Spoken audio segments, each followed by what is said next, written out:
కృష్ణకుమారి గారు నమస్తే అండి. నమస్తే అండి. మేడం, తాజా వార్త ఏంటంటే కొంచెం ఆందోళన కలిగించేదే. మరీ ముఖ్యంగా జన సైనికులకి.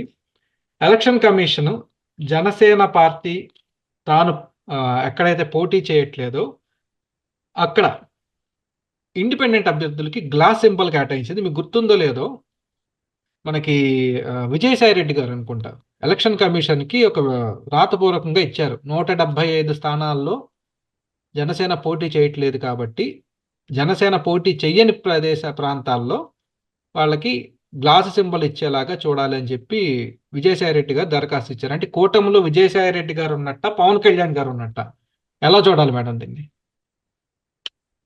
అయోమయం జగన్నాథం అంటే ఇదేనండి. అసలు ఇప్పుడు బకరాలు అవ్వబోతుంది ఎవరు ఆంధ్రప్రదేశ్ లో అంటే నంబర్ 1 బకరా అయ్యేది పవన్ కళ్యాణే. మొదటి నుంచి నాకు హైకమాండ్ రూట్ మ్యాప్ ఇవ్వలేదు, అది ఇవ్వలేదు, ఇది ఇవ్వలేదు అని చెత్తా చెదారం మాట్లాడిన పవన్ కళ్యాణ్కి బాగా బాగా బాగా బాగా బుద్ధి వచ్చిందని చెప్పాలి. బుద్ధి రాదు, ఎందుకంటే బుద్ధి లేదు కాబట్టి. బుద్ధి ఎక్కడి నుంచి వస్తుంది? బుద్ధే లేదు. ఎందుకంటే తెలుగుదేశాన్ని పొత్తులోకి తీసుకురావటం కోసం నన్ను వాడుతున్నారు అని పవన్ కళ్యాణ్ అర్థం చేసుకోలేకపోవటం చూసారా? అతనికి అతని అతను ఒక పెద్ద రాజకీయ అజ్ఞాని. రాజకీయ అజ్ఞానికి అర్థం కాలాది. నన్ను వాడుతున్నారు బీజేపీ వాళ్ళు. ఆమ్, పోనీ నా వరకు పొత్తులో ఉంచి మనిద్దరం కలిసి పోటీ చేద్దాము అని అనకుండా అసలు రాచపీనికి తోడిపీనుగు లాగా అసలు తెలుగుదేశాన్ని పట్టుకెళ్ళటానికి మొత్తంగా చేసింది ఉమ్, పవన్ కళ్యాణ్.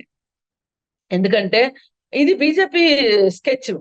ఆ స్కెచ్ ని పర్ఫెక్ట్ గా సిగ్గు శరం లేకోకుండా వాళ్ళ చూరు కింద నిలబడి వాళ్ళ ఆఫీసు పార్కింగ్ ఏరియాలో తచ్చాడుకుంటా, టీడీపీ ఆఫీస్ పార్కింగ్ ఏరియాలో మొత్తానికి ఎట్లయితే బీజేపీ వాళ్ళు అనుకున్నది సాధించాడు పవన్ కళ్యాణ్.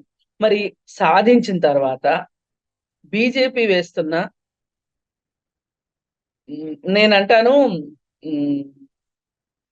అసలు నాకు మాటలు దొరకట్లేదండి. వాళ్ళు పొత్తు ధర్మం, పొత్తు ధర్మం, మైత్రి ధర్మం, ఇలా ఎన్నో మాటలు ఉన్నాయి కదా. మంచో చెడో ఇప్పుడు పొత్తు వల్ల పొత్తు పెట్టుకున్నారు, కావాలని పెట్టుకున్నారు, మీరు కోరి పొత్తు పెట్టుకున్నారు. పెట్టుకున్నప్పుడు కనీసం పొత్తు ధర్మాన్నైనా పాటించాలా మీరు? మీకు కావాల్సింది ఆంధ్రప్రదేశ్ లో ఉన్న 25కి 25 సీట్లు కావాలా? లేదు అనుకుంటే పొత్తు ధర్మం కావాలా? ఇప్పుడు ఎప్పుడైనా సరే ఒక స్థాయిని మించి చంద్రబాబు నాయుడికి సీట్లు వస్తే ఏకు అవుతాడు అనే ఉద్దేశంతో ఎలాగూ అతను ఒంటరిగా పోటీ చేసినా అతనికి వచ్చే సీట్లు అతనికి మీరు ఆ బాగానే ఊహించారు. ఆ విషయంలో ఎక్కువ సీట్లు వస్తాయని తెలిసింది. ఎక్కువ సీట్లు వచ్చిన తర్వాత అతని దగ్గర బార్గెనింగ్ కెపాసిటీ ఉంటది. ఆ బార్గెనింగ్ కెపాసిటీ లేకుండా చేయడం కోసమే ఈ పొత్తు పెట్టుకున్నారు బీజేపీ వాళ్ళు. లేకపోతే ఇప్పుడు విజయసాయి రెడ్డి అడిగాడు అని చెప్పి గ్లాస్ గుర్తుని అన్ని నియోజకవర్గాల్లో ఇవ్వచ్చు అనే నిర్ధారణకి మీరెలా వస్తారండి? నాకు అర్థం కాదు. అసలు విజయసాయి రెడ్డి లెటర్ ఎందుకు రాయాలి చెప్పండి? విజయసాయి రెడ్డి చేయాల్సింది ఏంటి? మా గుర్తుకి, ఫ్యాన్ గుర్తుకి ఇబ్బంది కలిగించే గుర్తులు ఇండిపెండెంట్ కి దగ్గరలో ఉండే గుర్తు ఇవ్వద్దు అని ఉత్తరం రాయాలి విజయసాయి రెడ్డి. అవునా అండి? అది మానేసి పవన్ కళ్యాణ్ గుర్తు గురించి మాట్లాడడానికి అతనికి ఏం హక్కు ఉందండి? కాకపోతే ఇక్కడ నాటకం ఏంటి అంటే బీజేపీ వాళ్ళే స్క్రిప్ట్ అతనికి ఇచ్చారు, నువ్వు ఇలా అడుగు, మేము ఇలా చేస్తాము అని. లేకపోతే అసలు విజయసాయి రెడ్డికి ఏం అవసరం? అసలు విజయసాయి రెడ్డి ఈ ఈ గుర్తు అడగటమే కాదండి, పోయినసారి గుర్తు తెచ్చుకుంటే మనం పవన్ కళ్యాణ్ మీద ఎప్పటి నుంచో కారాల మిరియాలు నోరుతూనే ఉన్నాడు. పవన్ కళ్యాణ్కి ఇచ్చే రెమ్యూనరేషన్ గురించి, హీరోల రెమ్యూనరేషన్ల గురించి, నిర్మాతలు ఏం కష్టాలు పడుతున్నారో ఏకరువు పెట్టడానికి ఈయన రాజ్యసభని వేదికగా చేసుకున్నాడండి. గొప్ప మనిషి అసలు. ఎవరికైనా అసలు అది ఒక టాపిక్ అండి? అది ఒక అడగాల్సిన ప్రశ్న అండి? అది ఏమన్నా ఆర్థికానికి పనికొస్తుందా? ఇంకోటి ప్రజలకు సంబంధించిన ప్రశ్న అది? నీకేం పని, నువ్వు ఎందుకు అడుగుతావు? అలాగే ఇప్పుడు కూడా ఇది కూడా ఏంటంటే పవన్ కళ్యాణ్ ని ఇప్పుడు మొత్తంగా వెర్రి వెంగళప్పని చేసిన సందర్భం అన్నమాట. ఈ ఎలక్షన్లు అయ్యేలోపు ఎన్నిసార్లు వీళ్ళు వెర్రి వెంగళప్పలు అవుతారో చూడడమే మన పని ఇప్పుడు. మరి ఈ ఈ గుర్తు వల్ల ప్రాథమికంగా నష్టం ఏంటి అంటేనండి, ఇది కూటమికి నష్టం. బీజేపీ ఏమనుకుంటుందంటే కూటమికి నష్టమైనా పర్వాలేదు, కొన్ని సీట్లు జగన్మోహన్ రెడ్డికి, కొన్ని సీట్లు బీజేపీకి, కొన్ని సీట్లు చంద్రబాబు నాయుడికి వస్తే 25 నా చేతిలో ఉంటాయి అని ఆలోచిస్తుంది బీజేపీ. దానిలో భాగంగానే ఈ స్కెచ్లన్నీ వేస్తుంది అనమాట. అంతేగాని కూటమి అనేది ఒకటి ఉంది. ఈ కూటమిలో వైఎస్ఆర్ పార్టీ లేదు. విజయసాయి రెడ్డి వైఎస్ఆర్ పార్టీ మనిషి. ఆ వైఎస్ఆర్ పార్టీ మనిషి చెప్పింది మనం ఎందుకు వినాలి, అసలు దాన్ని ఎందుకు పరిగణలోకి తీసుకోవాలనే కనీస జ్ఞానం కూడా బీజేపీకి లేదు. అంటే జ్ఞానం లేక కాదు, బుద్ధితోనే చేస్తున్నారు, వాళ్ళు కావాలనే చేస్తున్నారు. ఇప్పుడు దీనివల్ల ప్రమాదం ఏంటి అంటే, రాష్ట్రం మొత్తం మీద ఇండిపెండెంట్లు చాలా మంది ఉంటారు. వాళ్ళు అసలు తెలివిగా ఏం చేశారు, వంగా గీతను గెలిపించుకోవటం కోసం పవన్ కళ్యాణ్ పేరున్న వాళ్ళని తీసుకుని వచ్చి పోటీ చేసేటట్లు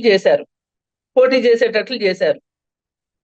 దానివల్ల నష్టం ఏంటి అంటే, ఏ పవన్ కళ్యాణ్ ఎవరికి అర్థం కాదు. ఇప్పుడు తెలంగాణలో కూడా ఇదే జరిగింది. కూకట్పల్లి నియోజకవర్గంలో ఓట్లు చీలిపోయాయి అనమాట. ఇప్పుడు రేపు పొద్దున ఏమవుతుంది అంటే, రాష్ట్రంలో మిగతా చోట్ల పవన్ కళ్యాణ్ పోటీ చేయని చోట్ల కూడా, అంటే పోటీ చేసే చోట ఇండిపెండెంట్ కి గ్లాస్ ఇవ్వరు, ఇతనికి మాత్రమే ఇస్తారు. వేరే వాళ్ళకి ఇచ్చినప్పుడు ఏమవుతుంది అంటే, అక్కడ తెలుగుదేశం వాళ్ళు పోటీ చేస్తున్నారా, బీజేపీ వాళ్ళు పోటీ చేస్తున్నారా అనేది ఒక్క నిమిషం పక్కకి వెళ్ళిపోయి, గ్లాస్ గుర్తు, ఇప్పుడు పవన్ కళ్యాణ్కి అభిమానులు ఉండొచ్చు కదా, అభిమానులు గ్లాస్ గుర్తుకు వేశారనుకోండి, నష్టమేగా. ఇది మొత్తం కూటమికే నష్టం. ఇప్పుడు కూటమికి నష్టం అయినా సరే, తన ఒక కన్ను పోయినా సరే, తనెందుకు అది జగన్మోహన్ రెడ్డికి లాభపడాలి అని చూస్తున్నాడు అంటే, ఈ రోజుకి జగన్మోహన్ రెడ్డి వైపే అతని మనసంతా ఉంది.